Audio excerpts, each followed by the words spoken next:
Hello అండి, అందరూ ఎలా ఉన్నారు? ఈరోజైతే కర్ణాటక స్పెషల్ వంటకము అక్కి రోటి అండ్ కొబ్బరి చట్నీ ఏ విధంగా చేయాలి అనేది వీడియో అయితే చూపిస్తున్నా. మరి ఎక్కువగా కర్ణాటక వాళ్ళైతే చేసుకొని అయితే తింటారండి. వాళ్ళైతే నైట్ పూట అన్నం మిగిలిపోతుంది కదా, ఆ అన్నాన్ని పడేయకుండా మార్నింగ్ పూట బ్రేక్ఫాస్ట్ అయితే ఇది అక్కి రోటి అండ్ కొబ్బరి చట్నీ చేసుకొని తింటారు. ఇందులోకి కొబ్బరి చట్నీ అయితే చాలా బాగుంటుంది. అసలు టేస్ట్ అయితే ఇంకా చెప్పక్కర్లేదు, అంత అద్భుతంగా అయితే ఉంటుంది. మరి ఈ అక్కి రోటి ఏ విధంగా చేయాలి అనేది నా వీడియో అయితే ఇక్కడ స్కిప్ చేయకుండా అయితే చూడండి, ఓకేనా? వీడియో నచ్చితే చిన్న లైక్ ఇవ్వండి, ప్లీజ్ సబ్స్క్రైబ్ చేసుకోండి. నచ్చితే మీ ఫ్రెండ్స్ అండ్ ఫ్యామిలీ మెంబర్స్కు షేర్ చేయండి, ఓకేనా? మరి లేట్ చేయకుండా ప్రాసెస్ చూడండి. నేనైతే ఇక్కడ ఒక చిన్న గిన్నె నిండా అన్నం అయితే తీసుకున్నా. ఈ అన్నం అయితే నేను అప్పుడు వండిన అన్నమే తీసుకున్నా అండి. మీరు ఒకవేళ నైట్ పూట అన్నం మిగిలిపోతుంది కదా, ఆ అన్నం కూడా అయితే తీసుకోవచ్చు. దానితోటి కూడా చాలా బాగా వస్తుంది. ఇంకా ఈ ఫస్ట్ అయితే నేను ఒక చిన్న బౌల్ నిండా అన్నం తీసుకున్నా కదా, ఈ అన్నం మొత్తం అయితే ఒక మిక్సీ జార్లో అయితే వేసుకోవాలి. ఇంకా మిక్సీ జార్లో వేసుకొని అస్సలు వాటర్ అనేది అస్సలు వేయొద్దండి. ఇంకా ఇప్పుడు మిక్సీ అయితే పట్టుకోవాలి. చూసిండ్రా, ఇప్పుడు మిక్సీ అయితే పట్టుకున్నా. ఇప్పుడు ఇదంతా నేను ఒక గిన్నెలోకి అయితే ట్రాన్స్ఫర్ చేసుకుంటున్నా. ఇంక ఇప్పుడు మొత్తం అయితే ఇంకా ఈ గిన్నెలకైతే తీసేసుకుంటున్నా. నేను ఒక కప్పు మాత్రమే తీసుకున్నా, ఒక చిన్న కప్పు మాత్రమే తీసుకున్నా. నాకైతే 2 అయితే అయినాయి. మీ దగ్గర కొంచెం ఎక్కువగా ఉంటే ఒక 3-4 అయితే అవుతాయి. నేను ఈ చిన్న కప్పు రైస్ తోటి చేసిన కాబట్టి జస్ట్ 2 మాత్రమే అయినాయి. తర్వాత ఇక్కడ 2 టేబుల్ స్పూన్ల బియ్యం పిండి వేసుకోవాలి. కంపల్సరీ బియ్యం పిండి అయితే వేసుకోవాలి. తర్వాత 1 స్పూను జీలకర్ర అయితే వేసుకోవాలి. తర్వాత ఒక ఉల్లిగడ్డ సన్నగా కట్ చేసుకొని అయితే వేసుకోవాలి. తర్వాత కొంచెం కరివేపాకు సన్నగా కట్ చేసుకొని అయితే వేసుకోవాలి. తర్వాత కొంచెం కొత్తిమీర కూడా సన్నగా కట్ చేసుకొని అయితే వేసుకోవాలి. తర్వాత 1 స్పూను పసుపు వేసుకోవాలి, అంటే ఒక 1/2 స్పూన్ వేసుకుంటే సరిపోతుంది. తర్వాత ఒక 1/2 స్పూను కారం వేసుకోవాలి. తర్వాత కొద్దిగా ఉప్పు వేసుకోవాలి రుచికి సరిపడినంత. తర్వాత 1 స్పూను ధనియాల పౌడర్ ఉంటుంది కదా, వేసుకోవాలి. తర్వాత ఒక 1/2 టేబుల్ స్పూన్ అయితే ఆయిల్ అయితే వేసుకోవాలి. ఇప్పుడు వేసుకున్నాం కదా, ఇప్పుడు మొత్తం అయితే చేయితోటి అయితే కలుపుకోవాలి. ఈ రోటీ చేసుకోవడానికి ఇది అన్నము ఎంత మెత్తగా పిసికితే రోటీ అనేది అంత నీట్గా పర్ఫెక్ట్గా అయితే వస్తుంది. ఎక్కడ అసలు అన్నం మెతుకు అనే లేకుండా మంచిగా అయితే మిక్సీ అయితే పట్టుకోవాలి. మిక్సీ పట్టుకున్న తర్వాత మళ్ళీ చేతితోటి అయితే బాగా ఒక 10 నిమిషాలు అయితే బాగా కలుపుకోవాలి. ఈ ఉల్లిగడ్డ ఉంటుంది కదా, ఈ ఉల్లిగడ్డ అనేది ఈ రైస్లోకి మంచిగా మిక్స్ అయ్యేటట్లయితే కలుపుకోవాలి. ఎందుకు అంటే మనం రోటీ చేసేటప్పుడు కొంచెం మొత్తం మధ్యలో అయితే క్రాక్స్ వస్తాయి. అందుకోసమనే ఉల్లిగడ్డ అనేది ఈ రైస్లోకి మిక్స్ అయ్యే వరకు అయితే బాగా 10 నిమిషాలు అయితే కలుపుకోవాలి. ఇది ఎంత మంచిగా పిసికితే రోటీ అనేది అంత నీట్గా అంత పర్ఫెక్ట్గా అయితే వస్తుంది. ఇంకా ఈ విధంగా అయితే నేను 10 నిమిషాలు అయితే బాగా కలుపుకున్నాండి.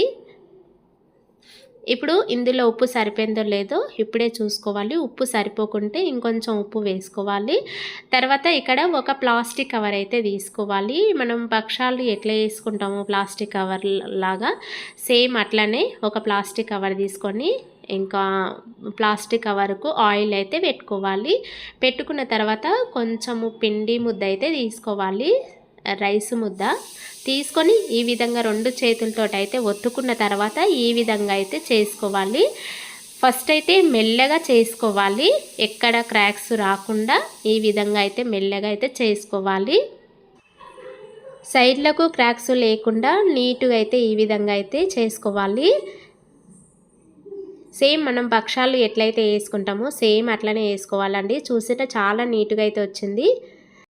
తర్వాత స్టవ్ ఆన్ చేసుకొని ఒక పెన్నం అయితే పెట్టుకోవాలి. పెన్నం బాగా వేడి చేసుకున్న తర్వాత ఇప్పుడు ఆయిల్ అయితే అప్లై చేసుకోవాలి. పెన్నం మొత్తానికైతే ఆయిల్ అప్లై చేసుకోవాలి. తర్వాత ఇప్పుడు మనం చేసుకున్న రోటీ అనేది ఇంకా ఈ విధంగా అయితే చేయి మీదకి అయితే వేసుకోవాలి. చూసినా చాలా నీట్గా అయితే వచ్చింది కదా, చూస్తున్నారు కదా, నిజంగా చాలా చాలా పర్ఫెక్ట్గా అయితే వచ్చింది. ఇప్పుడు పెన్నం మీదకి అయితే వేసుకోవాలి. ఇంకా వేసుకున్నాం కదా, ఇప్పుడు పైనంగా అయితే కొద్దిగా ఆయిల్ అయితే అప్లై చేసుకోవాలి. తర్వాత ఒకవైపు కాల్చుకున్న తర్వాత ఇప్పుడు దీన్ని రెండో వైపుకి అయితే తిప్పేసుకోవాలి. ఇంకా ఈ విధంగా అయితే రెండు వైపులా అయితే కాల్చుకోవాలండి. మంచి గోల్డెన్ కలర్లోకి వచ్చాకైతే కాల్చుకోవాలి. చూసిండ్రా చాలా చాలా మంచిగా అయితే కాలింది కదా. ఇప్పుడు దీన్ని ఒక ప్లేట్లకు అయితే తీసుకుంటున్నా. తర్వాత నేను రెండు ఇదే విధంగా అయితే చేసుకున్నా. జస్ట్ 1 కప్పు రైస్కు నాకు 2 రోటీలు అయితే అయినాయండి. చూడండి చాలా చాలా బాగా వచ్చినాయి కదా. తర్వాత ఇప్పుడు అదే పెన్నం మీద అయితే కొన్ని పల్లీలు అయితే వేసుకుంటున్నా. ఇప్పుడు చట్నీ, కొబ్బరి చట్నీ కూడా అయితే ప్రిపేర్ చేసుకుంటున్నా. ఇందులోకి కాంబినేషన్గా కొబ్బరి చట్నీ అయితే చాలా చాలా బాగుంటుంది. పల్లీ చట్నీ కన్నా కొబ్బరి చట్నీ బాగుంటుందండి. ఇంకా తర్వాత పల్లీలను ఇంకా ఈ విధంగా అయితే ఫ్రై చేసి పెట్టుకోవాలి. తర్వాత ఇప్పుడు పల్లీలు వేగిపోయినాయి కదా. ఇప్పుడు దీన్ని ఒక గిన్నెలకు అయితే తీసుకుంటున్నా. తర్వాత ఒక చిన్న మిక్సీ జార్ తీసుకొని కొన్ని కొబ్బరి ముక్కలు అయితే తీసుకోవాలి, పచ్చి కొబ్బరి ముక్కలు. తర్వాత మనము ముందే ఫ్రై చేసి పెట్టుకున్న పల్లీలు ఉంటాయి కదా, పల్లీలు కూడా అయితే వేసుకోవాలి. తర్వాత ఒక పచ్చిమిర్చి 2 ముక్కలు కట్ చేసుకొని వేసుకోవాలి.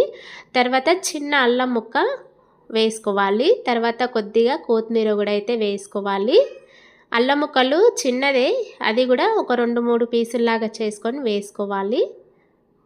ఇంకా ఈ విధంగా చేసుకోవడం వల్ల కొబ్బరి చట్నీ అనేది చాలా చాలా బాగుంటుంది. ఇంక ఇప్పుడైతే కొద్దిగా ఉప్పు వేసుకోవాలి, రుచికి సరిపడినంత. ఫస్ట్ అయితే కొంచెం అయితే వేసుకోవాలి. తర్వాత కొద్దిగా వాటర్ వేసుకొని ఇప్పుడు మిక్సీ అయితే పట్టుకోవాలి. నేను మిక్సీ పట్టుకున్న తర్వాత చూపిస్తా. ఇంకా పట్టుకున్నదంతా ఒక చిన్న బౌల్లోకి అయితే తీసుకున్నా. ఇప్పుడైతే పోపు అయితే పెట్టుకుంటున్నా. ఇప్పుడు స్టవ్ ఆన్ చేసుకొని బాండీ అయితే పెట్టుకున్నా. తర్వాత బాండీ వేడెక్కిన తర్వాత కొద్దిగా ఆయిల్ అయితే పోసుకున్నా.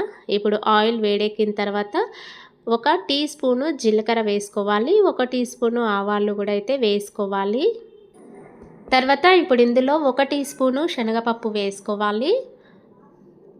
తర్వాత కొద్దిగా కరివేపాకు వేసుకోవాలి. కరివేపాకు చిటపటలాడిన తర్వాత ఒక 2 ఎండుమిరపకాయలు అయితే వేసుకోవాలి.